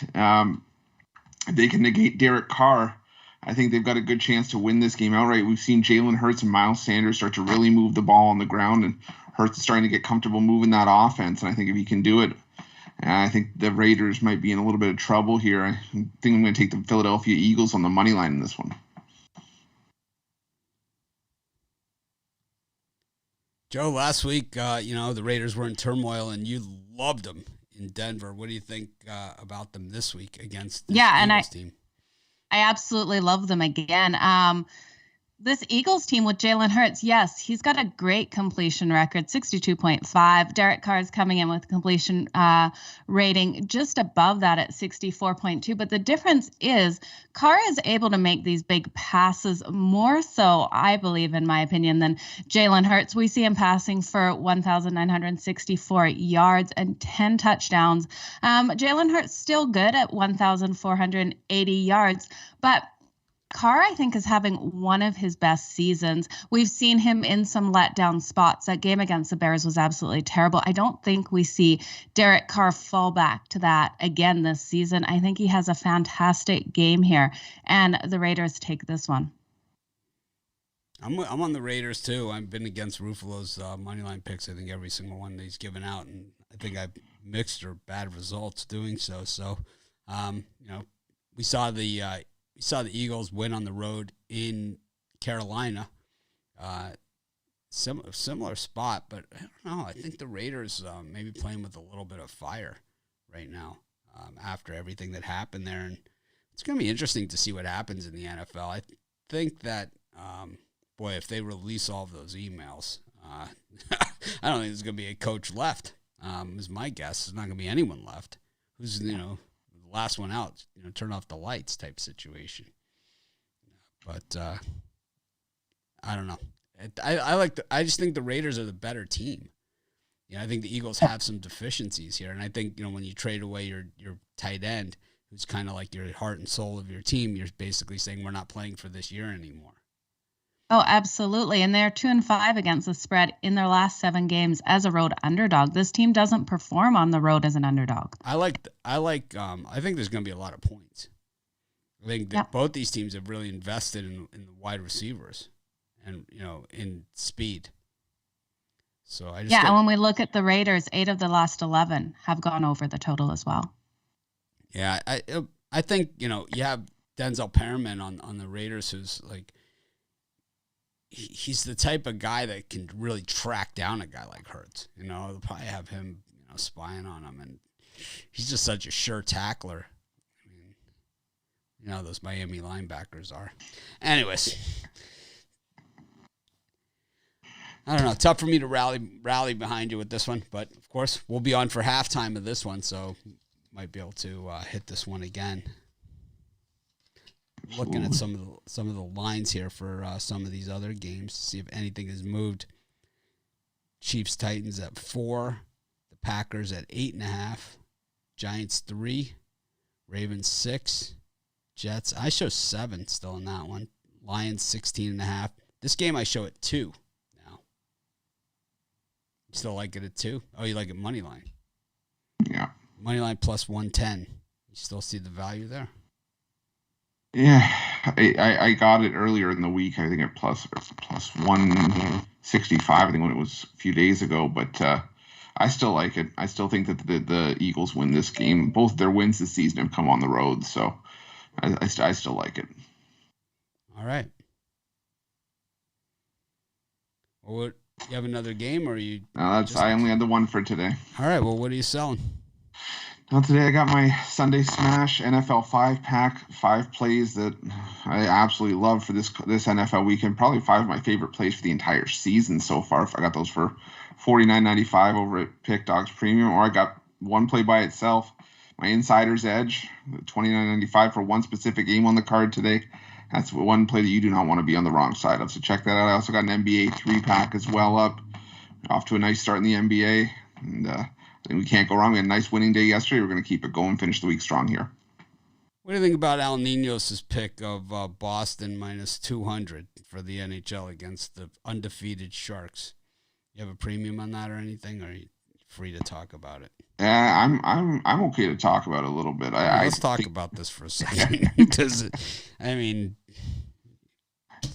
puck line, you said. Yeah, I mean, the way I see it is, The penny was Sharks clearly on the Sharks. I mean, it was tails. Okay, it wasn't like the Magic 8-Ball ask again later that we get sometimes. This was a clear. If the penny's on the Sharks, I've got to be on the Sharks. No, realistically, Boston was ticked off after being blown out by Philadelphia, and they got their frustrations out on Buffalo yesterday. So I think the Sharks come in, go gangbusters. Money line, or are you going to take them puck line? I'm gonna go money line, plus 165, plus 170. With the way that the Sharks have been defending this year, absolutely, it's worth a shot. Concentrate and ask again, it said. Chris, what do you think about all of these games that are so tight going to the OT? You know what? Rod and I talk about these sometimes on the videos. If you're seeing a lot of games go to overtime, or even if you look back historically and see, overtime is a constant trend in some of these games, take a look at that three-way line, the 60-minute line, because you take the tie after 60 minutes, sometimes you're getting plus 280, plus 300, 350, and I think that's sometimes worth the value sprinkling a couple bucks on. But part of me thinks, well, is it there to drum up ratings? Absolutely. But at the same time, the teams are getting better. The goalie equipment's getting smaller. That's why we're seeing higher scoring games, but we're also seeing, a lot more physical checking. We're seeing the game evolve. So, as everybody's evolving, the games are going to be tighter, and I think there is going to be lots more overtime. So I'm all for free hockey, though. All right. Oh, absolutely. Well, Chris, you're only here for ratings as well. We appreciate you stopping by, and we will see you on the drive-thru every day. Of course, Chris is also putting up videos every day on the Sports Chat Place YouTube channel. He's going to get that fired up, and I'm going to join him for some stuff. I'm going to help him with the start explaining some of these betting tools that I've been talking about over at Sports Chat Place on these videos as well. So I think he's going to have some of the other cappers join him over there too. So be sure to check him out at Sports Chat Place's YouTube channel. So subscribe over there as well. And then, like I said, Monday through Friday on the drive-thru with Tony T. Once again, thanks, Chris. We'll see you. Thank you guys for having me. You've been working out? Is that your workout gear you got on there? It might be. I'm trying to look a little bit svelte for the camera, black slimming color. He's headed to sculpt class right after this. Anyways, thanks, everyone. Granddad's Donuts. Right up the street. Best of luck today, Don't Chris. get Rod started on the defrosted Tim Hortons. Anyways, I'll try not to. That was Chris Ruffalo. He's been having these money line dogs on the show, and he's been pretty effective with some of them.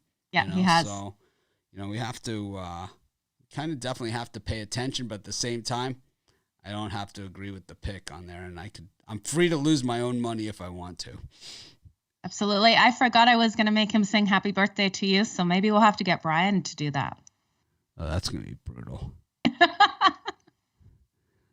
Looking for, I don't know, for some reason I always struggle finding Rod's name tag. Here we go. I should put these all in order. Anyways, Rod, welcome to the show. He's got his sunglasses on his head. Means, what are you going skiing after this, or what's going on? No, I went out. It was sunny. It was nice. I took your advice and actually bought some sunglasses. Nice. I actually own a pair of sunglasses now, and so yeah, I already went out. I took the wife to work while in the middle of the show. Ran away from the green room and ran up to got some groceries, came back. So it's a nice sunny day out. Let's get ourselves some more winners like we did yesterday. Well, you've been hot. You've been hot recently. So, what have you got going on for us today? Today I'm going to go probably game against going against a few people, but that's how you win being on your own little island.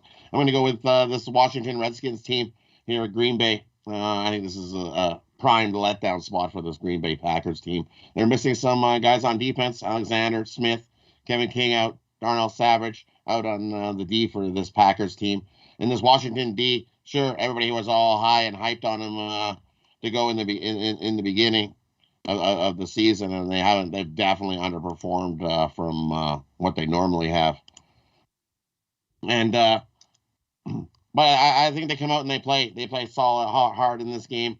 And then you look this Washington Redskins team, they're actually 7-3 their last 10 on the road versus a team with the winning home record, which is what the Packers do. They've been solid at home. Packers 2-5 ATS in their last 7 home games versus a team with a losing road record. I think this is just too many points. I think Packers win by 7. The Redskins plus the 8.5.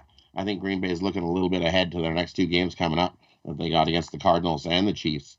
I don't think they get up so high being in this game and try to slaughter anybody. So I think it's just a 7-point win, and we get the nice cover. Washington plus the 8.5 for me. Joe, what do you think? This is a hard one. I've gone back and forth with this one. I really like Green Bay to start, but then looking forward at their schedule, Roger Wright, for them to come out and get such a big win might not happen. Washington plus 8.5, I'm seeing, could pull it off. I've had so much belief in this defense that really hasn't shown up yet, and I'm waiting for them. Chase Young is due for a big day. I know there's injuries also on the Green Bay's offensive line, which scares me and leads me to believe that Chase will have that day we've been looking for. When we also look at Green Bay against the spread in their last 7 home games versus teams with winning or a losing record, they are 2-5 against the spread. So at this moment, I think Washington plus the points is the way to go. Earlier in the week, I thought it was the Packers all the way. Yeah, I'm not feeling you guys. I don't see it at all. I think Washington absolutely inept this season, and certainly not even close to the team that we saw in the past. The numbers just don't dictate that this is going to happen or be remotely close of a game at all. Washington, just absolutely hideous so far this season, 22.7 points per game.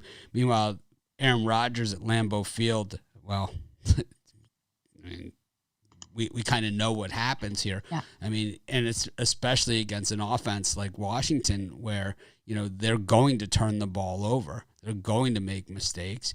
They're going to probably go for it on a 4th down and not make it. And, we know what happens. It's like, nowhere else seems to happen like this, like it does at Lambeau, where all of a sudden the snowball starts rolling and it gets rolling and they're jumping into the crowd. And it's almost like an Ohio State game, right? Where it's like they're beating a bad team and going crazy. And it's just a very, very tough place to get it done. And Aaron Rodgers he's having a lot of fun this season. I don't see it stopping here against the 30th ranked defense in the NFL. And if the defense, kind of like the Miami defense, I'll say the same thing about the Washington defense. It's the offense that's absolutely hung them out to dry.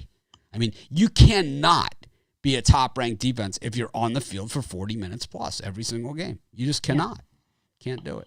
And I don't think they are this game. I think Green Bay's defense, because the Green Bay's defense is beat up. So Washington will hold on the ball a little longer than what people think in this game, because What if there's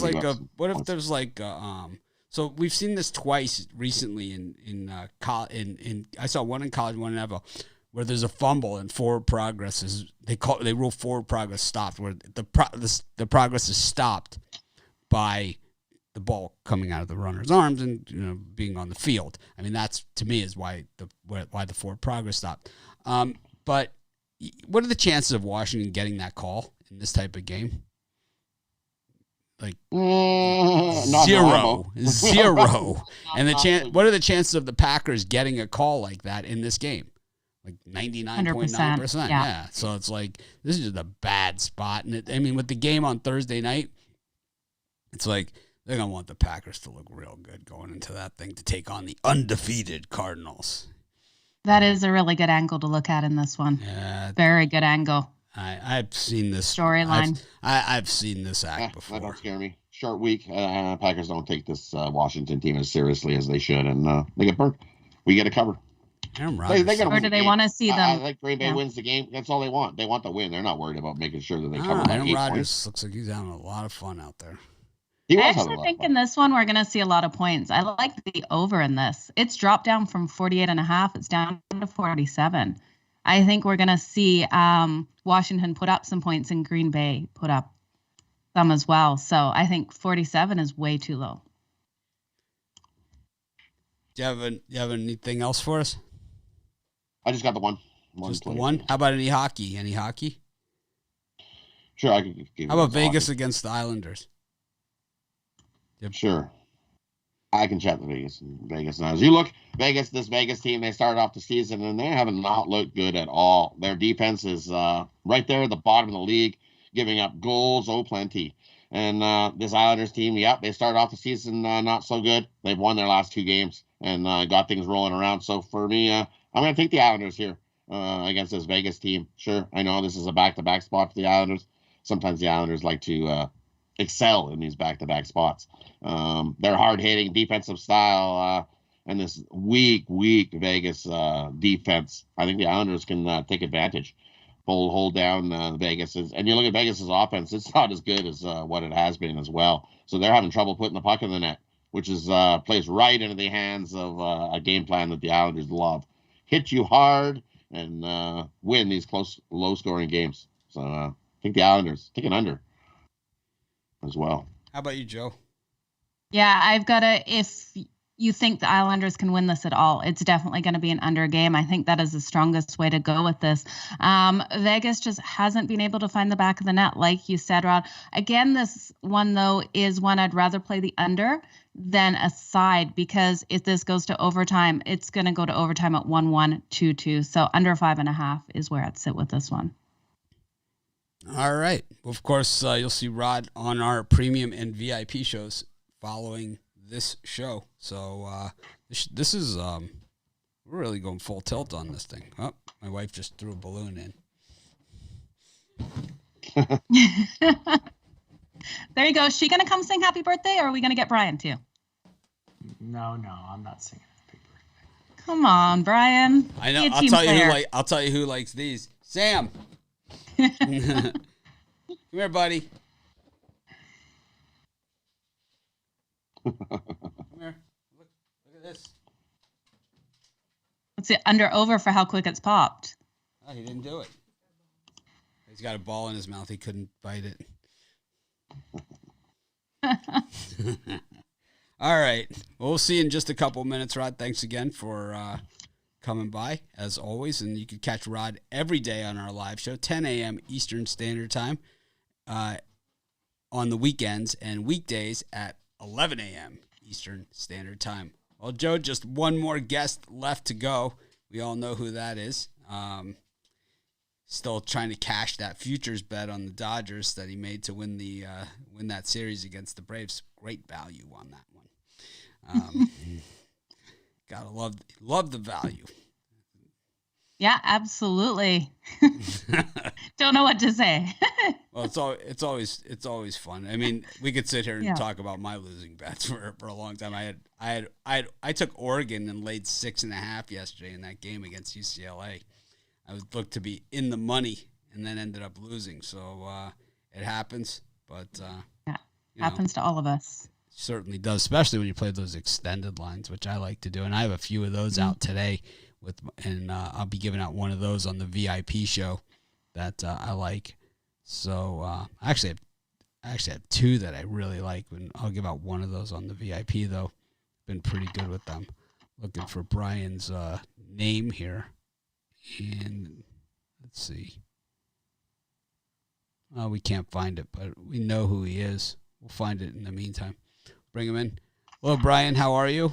I know you had a winning day yesterday. Yeah, that always helps. But like Big Al said, my favorite play was Iowa State, and that did not come in. But, a winning day is a winning day, so we'll try to keep it moving forward.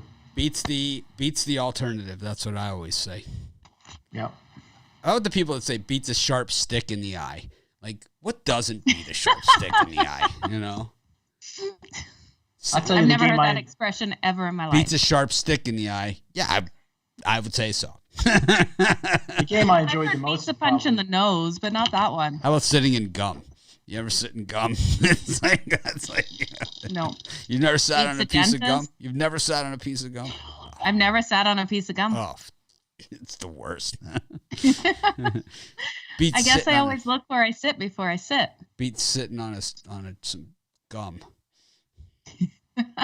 Could think of worse things to sit in. You guys still have about an hour left to join our office pool. The prize pool is double this week. The base prize is double this week because we reached our subscriber quota. So be sure to take advantage. Make sure you retweet the post over at Pick Dogs. You got to do that. Read the rules and make sure you retweet that post at Pick Dogs for the office pool, or else you're not eligible. It's rule number 1. Brian, what do you got for us today? I'll tell you what, with my free pick I'm giving out today, and a play that I really love, could have easily been a premium play. I'm going to take the Tennessee Titans here, plus the points. They shocked the betting world last week as they took out the mega public bandwagon team, the Buffalo Bills. Now they get a shot at another public humper, Kansas City Chiefs, who did cover last week, but overall have not been a good team against the spread. The last 2 seasons going 4-13 against the spread, last 17 overall. Chiefs are 1-4 against the spread. Last 5 meetings against this Tennessee Titans team. I still feel the Chiefs will struggle with that Super Bowl hangover. I think it's a 3-point game anyway. You slice it. I think the Titans should be able to run the ball up and down on this Kansas City Chiefs defense. Chiefs might pull out the win, but I think the Titans get the cover. Take the Tennessee Titans plus the points. Joe, what do you think of this one? This one it can go either way for me in this one. I could see a situation where the Chiefs just outplay them offensively, and the Titans fall behind quick, because this is Patrick Mahomes, and I think there's too much weight being given on this Titans team. I really do. When we look at any other season, this Chiefs team would have been a way bigger favorite in this game. The Titans did have a fantastic game. Derrick Henry's playing amazing. But again, I can't get behind this Titans team. Then we look at the stats. The underdog's 4-1 in their last 5 meetings. So the Titans have kept this tight. Chiefs haven't been covering the spread. This is one that I can't get on a side of. I have to say I like the Chiefs in this one. I think they're going to ring them up. And not because I understand the reasoning. I understand all those things. But you have a Titans team on a short week. And I don't know if you guys listened to that game with the sound on. I generally don't, but I had the sound on that game. And it was thunderous hitting in that game. They are going to be worn down. It is a short week for the Titans. And it was a super physical game against the Bills. They got the win. But man, they lost. Those are the type of games where the guys feel those hits, 25 years from now. It was that kind of game. And I think that when you have guys like Tyreek Hill and those other Chiefs guys bouncing around back there, man, they're going to be feeling it in the fourth quarter. I really don't want to be on the other side of Patrick Mahomes after his defense has been kind of worked over like that. Also, Ryan Tannehill, the probability of him putting together 2 quality performances back to back is slim and none. I'm going to take the Chiefs here.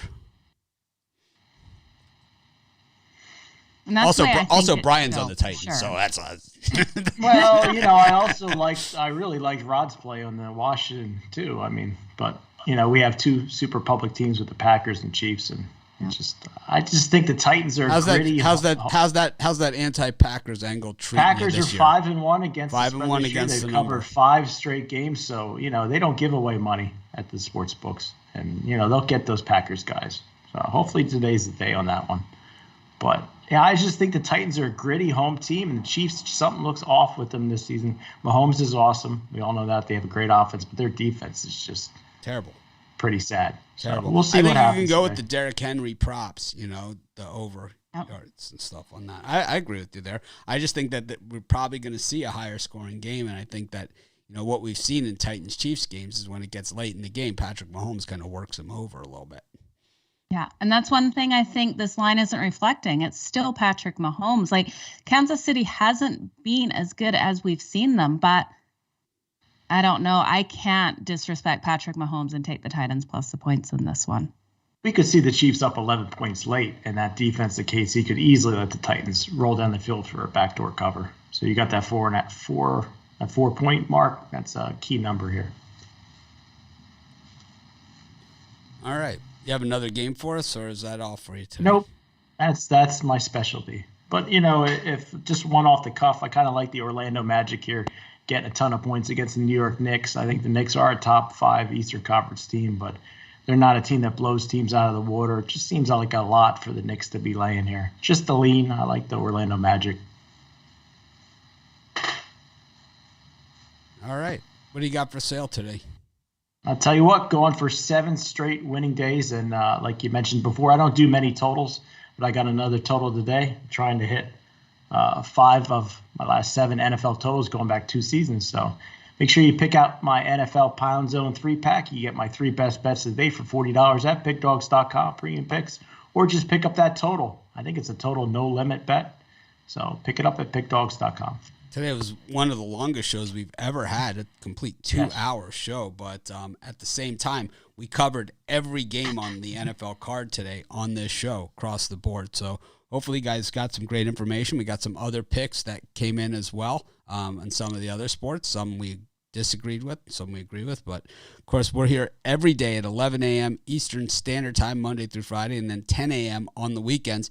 The weekday is Brian, Joe, Rod Zawacki, and myself. The weekends is this sort of style where it's kind of the capper open door type thing, and we don't have time limits or game limits or anything like that on anybody. So more for you guys. Like I said, be sure to check out the betting tools section, especially the one over at Sports Chat Place. The Pick Dogs one is really good. I think is really good as well for the dogs. Sports Chat one is kind of more. It depends. It's information overload, but you guys should check it out. I'm telling you, it's better than what the other guys are charging for. Have a great day, everyone. We appreciate each and every one of you. We're going to make it a winning day. And, of course, I'm going to try and act more professional tomorrow. Have a great day, everyone. Thank you again, Joe, for spending the morning with me. And thank you, and happy birthday, Mitch. Thank you.